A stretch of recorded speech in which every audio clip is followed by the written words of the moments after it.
আসসালামু আলাইকুম দর্শক, জামিলুর রহমান আপনাদের স্বাগত জানাচ্ছি। বাংলাদেশ পাকিস্তান আইসিসি চ্যাম্পিয়ন্স ট্রফিতে একটু পরেই অর্থাৎ বেলা ৩টায় মুখোমুখি হচ্ছে রাওয়ালপিন্ডির পিন্ডি স্টেডিয়ামে।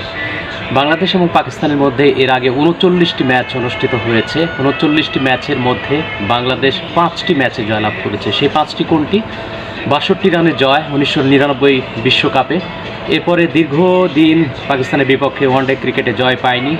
অবশেষে ২০১৫ সালে পাকিস্তান দল যখন বাংলাদেশ সফরে এসেছিল ৩ ম্যাচ ওয়ানডে সিরিজ খেলতে, সেই ৩ ম্যাচ ওয়ানডে সিরিজে বাংলাদেশ পাকিস্তানকে হোয়াইট ওয়াশ করেছিল, অর্থাৎ ৩টিতে পরাজিত করেছিল এবং সেই ৩টি ম্যাচই অনুষ্ঠিত হয়েছিল home of cricket Mirpur Sher e Bangla জাতীয় স্টেডিয়ামে। এরপরে পঞ্চম যে ম্যাচটি সেটি হচ্ছে ২০১৯ এশিয়া কাপে শেখ আবু জায়েদ স্টেডিয়ামে বাংলাদেশ ৩৭ রানে পাকিস্তানকে পরাজিত করেছিল। এই ৫টি জয় কিন্তু পাকিস্তানের বিপক্ষে বাংলাদেশ ৩৪টি ম্যাচে পাকিস্তান জয়লাভ করেছে। আজকে বাংলাদেশ এবং পাকিস্তানের মধ্যে ৪০তম ওয়ানডে ম্যাচ, কিন্তু এই ম্যাচকে ঘিরেই কিন্তু শঙ্কা তৈরি হয়েছে, কারণ পিন্ডির আকাশে বৃষ্টির সম্ভাবনা রয়েছে, ৭৮% বৃষ্টির সম্ভাবনা রয়েছে। এর আগে অস্ট্রেলিয়া দক্ষিণ আফ্রিকা ম্যাচটি এই মাঠে পরিত্যক্ত হয়েছিল বৃষ্টির কারণে, টসও হতে পারেনি এমনকি সেই ম্যাচটাতে। বাংলাদেশের এই ম্যাচটা ঘিরে তাই গুঞ্জন সব জায়গায় যে বৃষ্টির কারণে কি আজকের ম্যাচটা পরিত্যক্ত হবে, পয়েন্ট ভাগাভাগি করে সান্ত্বনার একটা পয়েন্ট নিয়ে ঘরে ফিরবে উভয় দল, নাকি বাংলাদেশ বা পাকিস্তান জয়লাভ করে একটা সান্ত্বনার জয় নিয়ে ফিরবে। অনেক প্রশ্ন কিন্তু এই ম্যাচকে ঘিরে, একাদশ নিয়ে অনেক প্রশ্ন।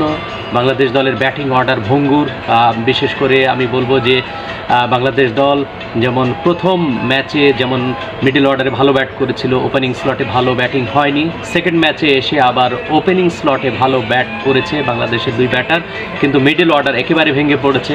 মাহমুদুল্লাহ রিয়াদ এবং মুশফিক রহিম অভিজ্ঞ ক্যাম্পেইনার হিসাবে সেভাবে তারা গত ম্যাচে সাপোর্ট করতে পারেনি বাংলাদেশ দলকে, যার কারণেই কিন্তু প্রথম ম্যাচে যেমন ২২৮ এবং দ্বিতীয় ম্যাচে ২৩৬ বেশি রান করতে পারেনি। অবশ্য এই মাঠে আপনাকে জিততে হলে রান করেই জিততে হবে, কারণ পাকিস্তানের যে ব্যাটিং লাইন আপ তারা গত দুটি ম্যাচে হেরে অনেকটা তেতে রয়েছে বলবো। ইতিমধ্যেই চ্যাম্পিয়ন্স ট্রফি থেকে পাকিস্তান দল ছিটকে পড়েছে। আমার মনে হয় যে বাংলাদেশ দলের সঙ্গে তাদের খেলা আজকে এই খেলাতে তারা সমস্ত কিছু কিন্তু ফিরে পেতে চাইবে।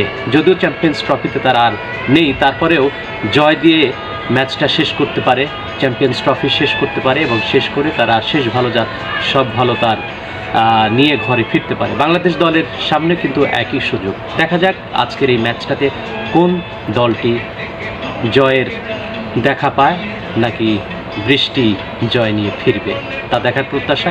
দর্শক, আপনারা কি ভাবছেন মন্তব্যে আপনারাও জানাতে পারেন। ধন্যবাদ।